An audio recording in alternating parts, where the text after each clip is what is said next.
Et c'est comme ça que nous pouvons profiter de nos espaces de communication pour bien communiquer. Parce que beaucoup de couples se chicanent et personne n'écoute personne. Tout le monde embarque dans la même dimension. Tout le monde chute. Et on se dit, j'ai raison. Mais c'est quoi la raison? Chacun a sa vérité. La vérité est multiple. Lorsque tu t'élèves dans ton niveau de conscience, tout ce que tu dis est vrai. Tu as vraiment raison. Parce que ce que tu dis correspond à ton niveau de connaissance et de conscience. Gurdjieff dit, la connaissance n'est ni plus grand ni plus petit que l'individu. La connaissance, c'est l'individu. Donc, si quelqu'un n'a pas encore atteint certains niveaux, c'est difficile de lui expliquer certaines choses. Alors, cette personne, peu importe sa réaction, aura raison d'avoir cette réaction-là. Et lorsque je comprends ce fait, alors je me calme. Je me mets au-dessus de tout cela et mon appréciation, mon analyse de la situation sera différente.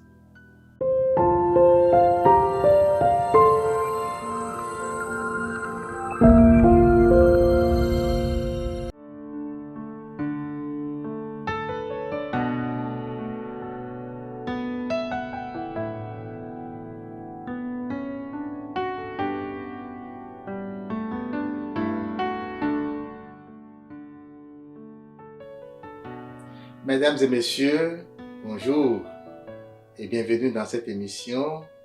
Aujourd'hui, le thème que nous abordons concerne les relations interpersonnelles.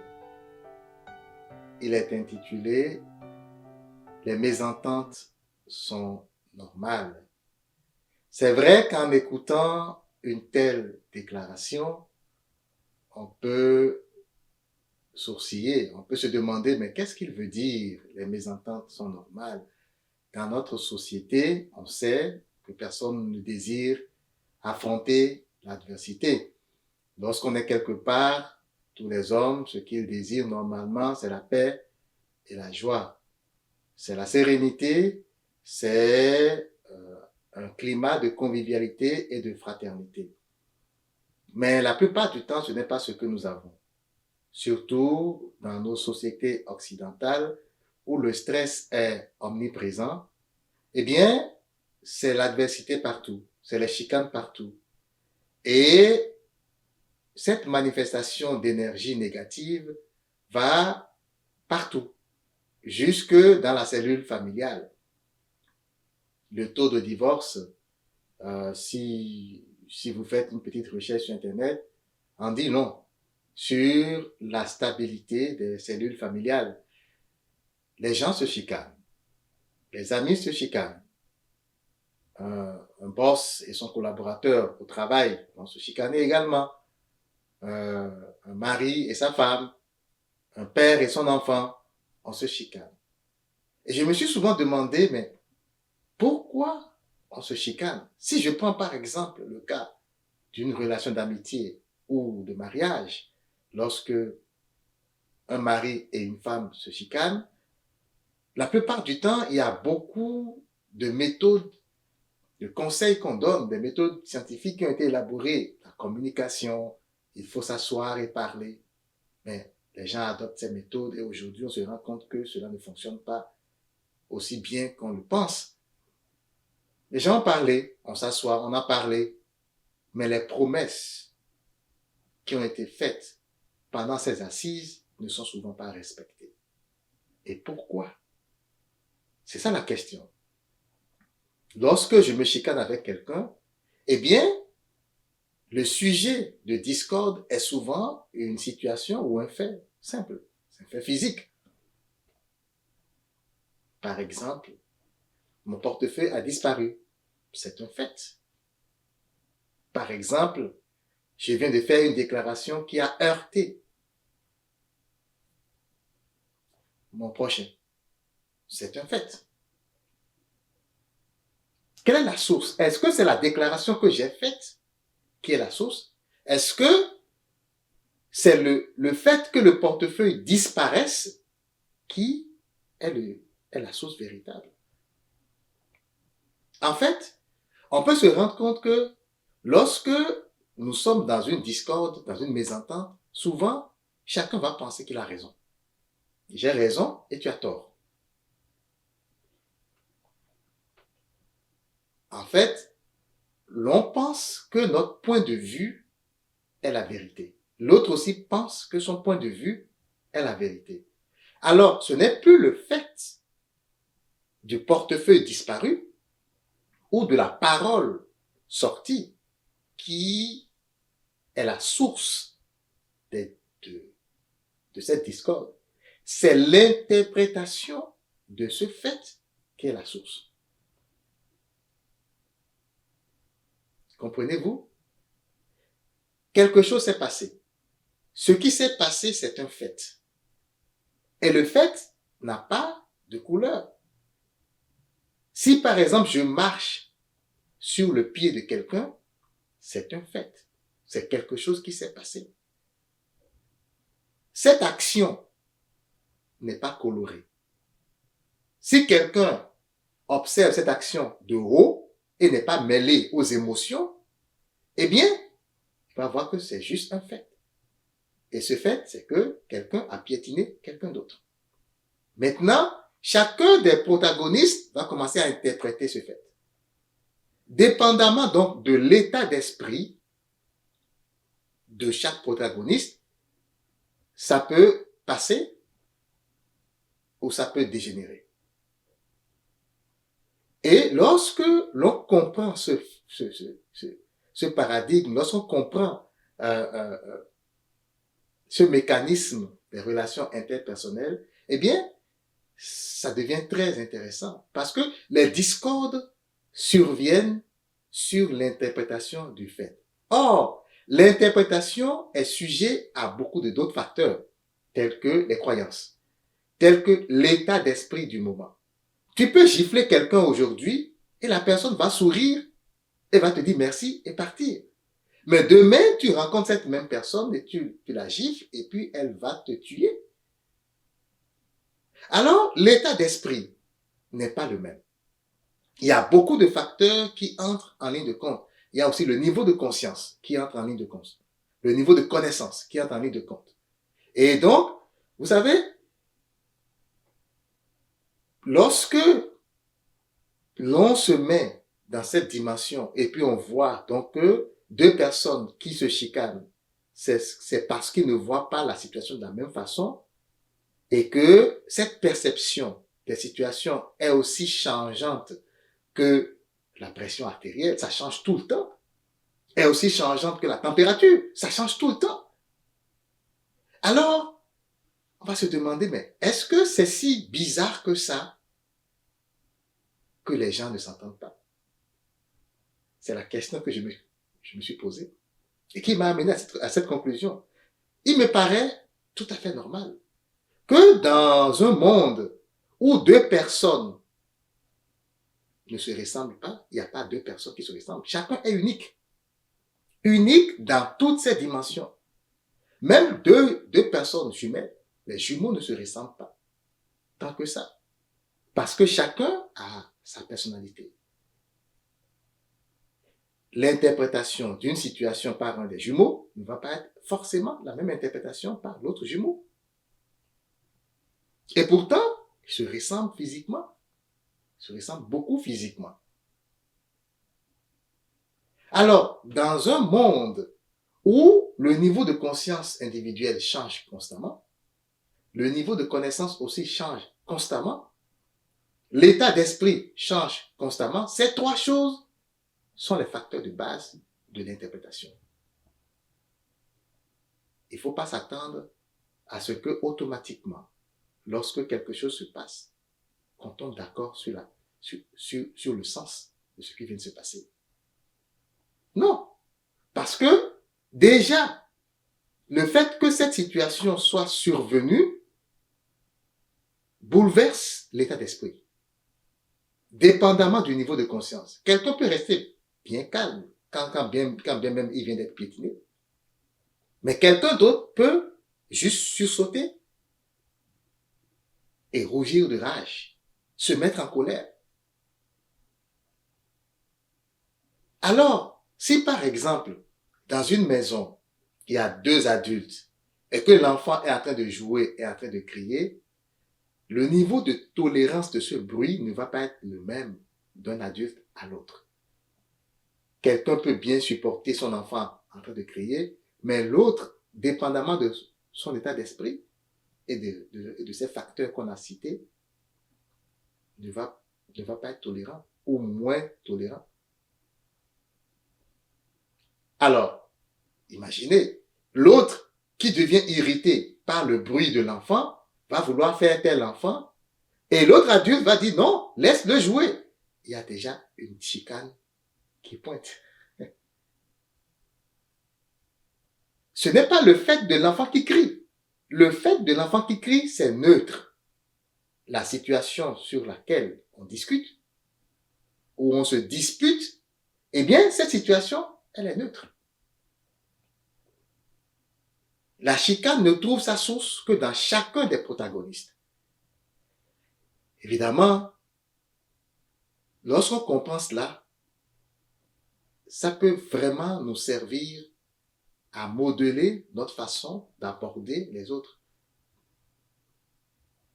à savoir comment communiquer avec les autres. Pour aller un peu plus en profondeur, nous allons prendre quelques scénarios.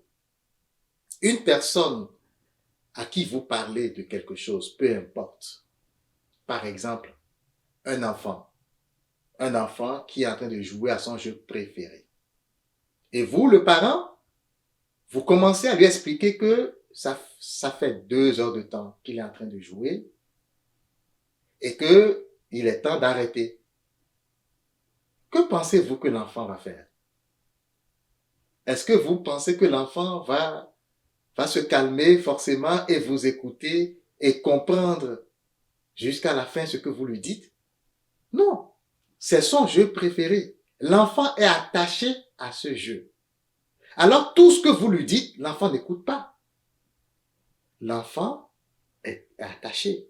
Donc tout ce qui lui traverse l'esprit, c'est qu'il se dit, non, papa ou maman veut m'arracher mon jeu. Il n'a pas été capable de se détacher de ce jeu pour s'élever et comprendre ce que vous lui expliquez. Votre raisonnement, peu importe la logique qu'il y a là-dedans, ne traverse pas le mur de l'attachement chez l'enfant. Eh bien, c'est la même chose chez l'adulte. Une personne qui est attachée, peu importe ce que c'est, une personne qui est attachée à quelque chose, lorsque vous lui parlez de cette chose, va souvent avoir tendance à se braquer. Elle ne va pas vous écouter. Parce que, au fur et à mesure que vous parlez, tout ce qui lui traverse l'esprit, c'est de dire, je ne veux pas perdre ce à quoi je suis attaché. Son but, peu importe ce qu'il dit là, tout ce qu'il raconte là, c'est du pipeau. C'est son but, il est unique, c'est de m'arracher ce à quoi moi je suis attaché. Il veut m'arracher ce qui me procure du bonheur. Un exemple palpable, souvent lorsqu'on parle de spiritualité, de religion, il y a certaines personnes fanatiques qui n'écoutent pas ce qu'on dit. Parce que dans leur tête, ils pensent juste que tout ce qu'on leur dit, c'est pour leur ôter leur croyance, leur ôter leur foi. C'est pour les mélanger, c'est pour les perdre en fait. Donc, lorsque vous parlez, peu importe du sujet, même si c'est un sujet qui est assez simple, assez terre à terre, si c'est un sujet qui est assez logique aussi, eh bien, ces personnes ne vont pas entrer dans cette logique.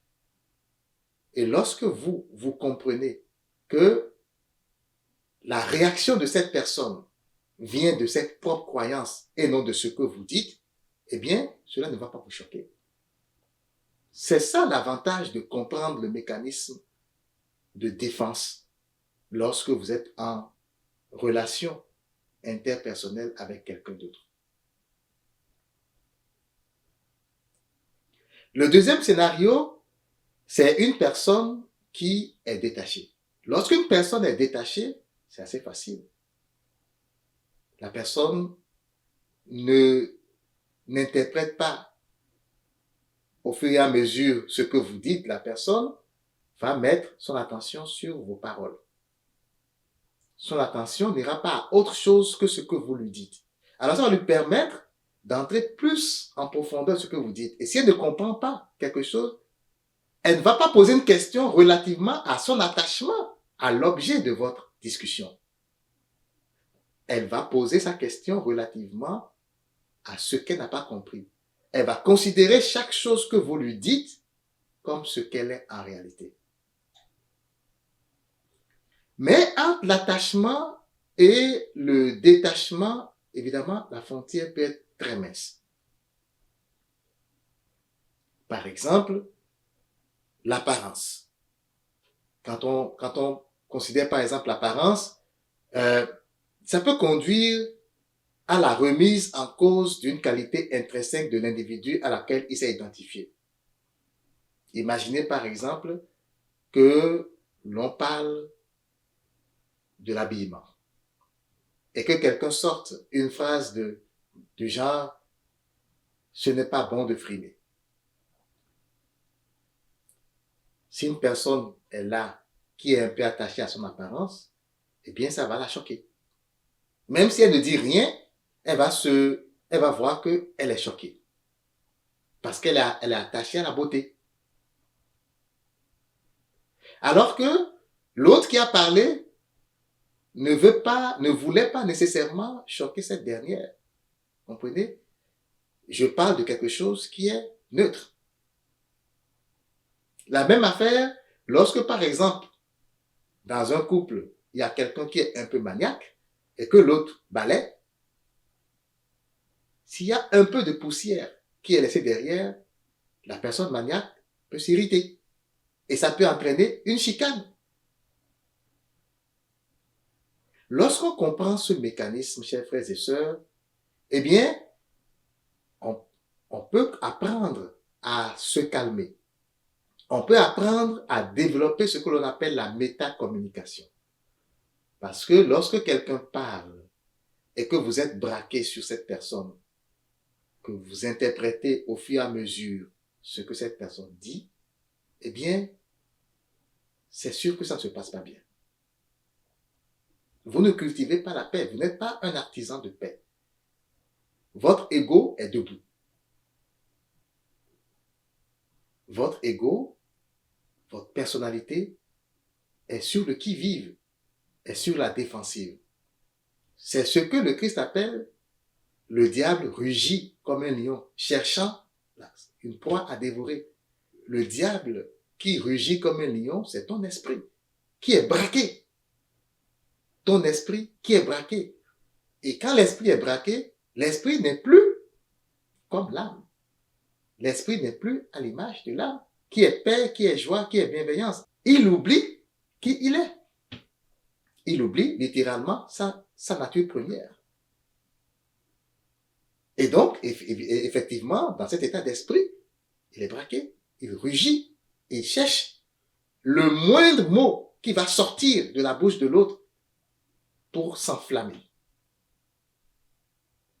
Et le carburant qui est en bas, l'énergie négative qui active cet état d'être, écartez l'appel, le corps de souffrance. Lorsque vous parlez à quelqu'un qui a déjà eu par le passé des expériences traumatisantes, eh bien, il est fort probable que son corps de souffrance soit en activité. Alors, si vous abordez ce point qui vient de le choquer, cette personne ne va plus vous écouter. Et ça va être la chicane. Mais si vous comprenez ce qui arrive, vous n'allez pas embarquer dans son jeu. Vous n'allez pas commencer à descendre votre esprit à ce niveau-là pour commencer à vous chicaner avec cette personne. Vous allez comprendre que cette dispute qui éclate est normale. Cette mésentente est normale, comme la plupart des autres d'ailleurs. Alors, en définitive, il faut habituer son esprit à la métacommunication. Lorsque vous parlez à quelqu'un, commencez à observer sa réaction. Si vous voyez que sa mine, son visage, l'expression de tout son être transcrit quelque chose de défensif, alors calmez-vous, commencez à vous calmer et surtout, choisissez vos mots.